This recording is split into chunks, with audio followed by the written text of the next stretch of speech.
आबकारी नीति मामले में सीबीआई ने सिसोदिया की जमानत याचिका का किया विरोध। सुनवाई आज। उसने कहा कि जमानत पर रिहा होने के बाद पूर्व डिप्टी सीएम साक्ष्य एवं गवाहों को प्रभावित कर सकते हैं।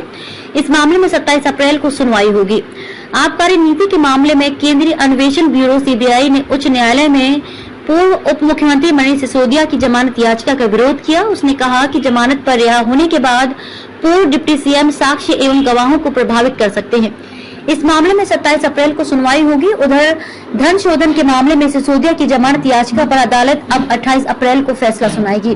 हाउस रेवेन्यू कोर्ट के विशेष न्यायाधीश एम.के. नागपाल ने सभी पक्षों को सुनने के बाद 18 अप्रैल को अपना फैसला सुरक्षित रख लिया था। सिसोदिया को 26 फरवरी को गिरफ्तार किया गया था और फिलहाल सीबीआई और ईडी के मामले में न्यायिक हिरासत में है। सीबीआई की ओर से अतिरिक्त solicitor general ASG SV Raju ने न्यायमूर्ति दिनेश कुमार शर्मा से कहा कि आबकारी नीति को लेकर सिसोदिया एवं आम आदमी पार्टी की एक कार्यप्रणाली एवं योजना थी जिसने व्यवस्थित ढंग से एवं चालाकी से इस घोटाले को अंजाम दिया।